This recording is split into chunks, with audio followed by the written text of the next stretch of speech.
Death and life are in the power of the tongue. Most people read this as poetry, as a metaphor. But what if it's not? What if that sentence is describing a law of reality, one we're only now beginning to understand?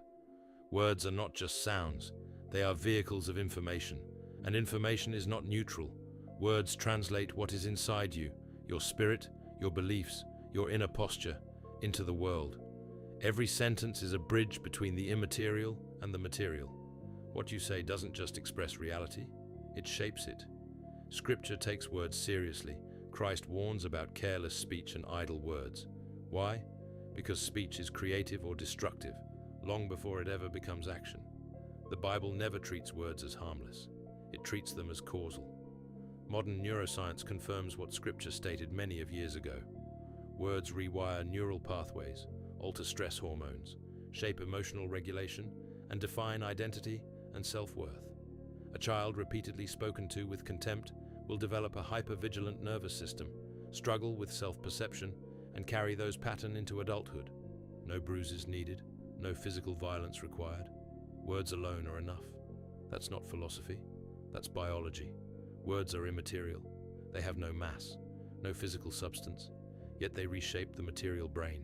Meaning shapes matter. Information shapes structure. This is why cycles of trauma last generations.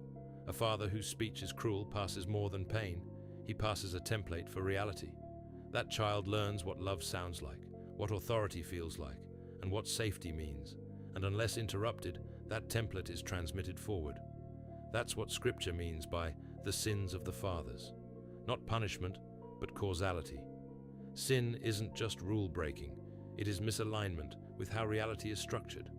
Harsh words fracture relationships, but truth spoken with love heals. So when Christ says, "The words that I speak to you are spirit, and they are life," he's making a profound claim. That information itself can be life-giving, and that his words specifically give life, not metaphorically, structurally. Words reorder the inner world, and from there, the outer world follows.